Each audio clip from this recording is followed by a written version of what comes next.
Guys corona virus जो पिछले 1 साल से पूरी दुनिया में तबाही मचा रहा है और ऐसे में पूरी दुनिया में काफ़ी ज़्यादा जान माल की हानि भी हो चुकी है और अब भी हो ही रही है। भारत भी इन सभी चीज़ों से जूझ ही रहा है, जिसे देखते हुए सरकार ने लॉकडाउन, कर्फ्यू और स्कूल कॉलेज को बंद कर दिया है। हालांकि इस समय मामलों को देखते हुए लॉकडाउन और कर्फ्यू तो हटा दिया गया है, लेकिन स्कूल कॉलेज अब भी बंद हैं। ऐसे में कुछ स्टूडेंट हैं जो काफ़ी डिप्रेशन में हैं। वो अपने फ्यूचर को लेकर काफ़ी ज़्यादा चिंतित हैं कि अब वो करें तो क्या करें, क्योंकि कर्फ्यू और लॉकडाउन तो उम्र पर लगा नहीं है और ना ही समय पर लगा है। दोनों निरंतर बढ़ रहा है और ये समय उनके लिए अंधेरे से कम नहीं है। लेकिन क्या आपको नहीं लगता कि जिसे हम अंधेरा समझ रहे हैं उसे हम अपने लिए उजियारा भी बना सकते हैं?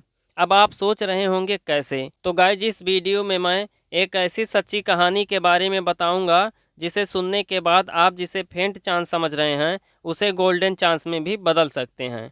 तो चलिए बिना किसी देरी के कहानी को शुरू करते हैं। हाय गाइज, मेरा नाम है अरविंद, आप देख रहे हैं आखिर क्यों।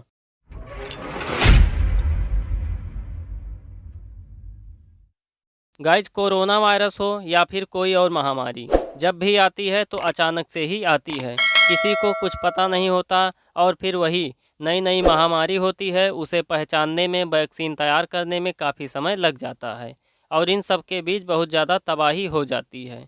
अगर आप इतिहास को भी उठाकर देखेंगे तो भी आप यही पाएंगे कि इससे पहले जितनी भी महामारियाँ आई थी वो वर्तमान में चल रहे महामारी से कम घातक नहीं थीं।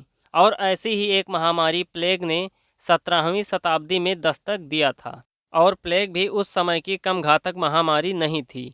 प्लेग भी धीरे धीरे करके सभी देशों में फैलने लगा और लगभग 1664 से 65 के बीच में प्लेग ने इंग्लैंड में भी दस्तक दिया। और उस समय सर आइजैक न्यूटन कैम्ब्रिज विश्वविद्यालय के स्टूडेंट थे, जिन्हें हम गुरुत्वाकर्षण के सिद्धांत का जन्मदाता कहते हैं। लंदन में प्लेग की स्थितियां कुछ इस तरह से बिगड़ी कि संपूर्ण लॉकडाउन करना पड़ा और न्यूटन को भी अपने घर उत्तरी इंग्लैंड जाना पड़ गया। किसी कारण बस न्यूटन को अपने घर पर काफ़ी समय तक रुकना पड़ा और इस बीच उन्होंने कई चीज़ों की खोज की, लेकिन उनकी सबसे बड़ी खोज जो थी वो थी गुरुत्वाकर्षण के सिद्धांत की। एक बार क्या हुआ, न्यूटन अपने कमरे के विंडो से बाहर देख रहे थे, तभी उनकी नज़र एक पेड़ से गिरते सेब पर पड़ी और उन्होंने सोचा कि ये सेब नीचे ही क्यों गिरा। ये ऊपर भी जा सकता था, इधर उधर भी जा सकता था, लेकिन नीचे ही क्यों? इसका मतलब धरती इसे खींच रही है और तभी से गुरुत्वाकर्षण का सिद्धांत आया। लेकिन क्या इससे पहले कभी न्यूटन ने सेब को गिरते नहीं देखा था या फिर सेब गिरता ही नहीं था? लेकिन नहीं, जिस सेब को न्यूटन ने अकेले में लॉकडाउन के समय गिरते हुए देखा और उससे निकलकर गुरुत्वाकर्षण का सिद्धांत सामने आया, वह सेब पहले भी गिरता था।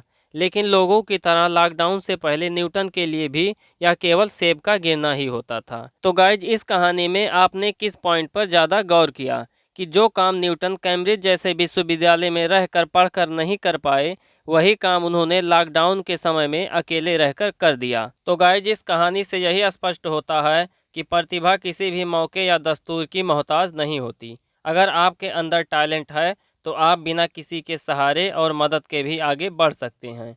और जीवन का क्या है, जीवन में तो उतार चढ़ाव आते ही रहते हैं, बस आपको साथ रखना है तो केवल समय का, क्योंकि एक अकेला समय ही है जो ना तो आपको पीछे होने देगा और ना ही रुकने देगा। इसलिए आप समय के साथ निरंतर अपने मंजिल की तरफ बढ़ते रहिए। तो गाइज, मुझे उम्मीद है कि यह वीडियो आपके लिए काफ़ी ज़्यादा हेल्पफुल रही होगी।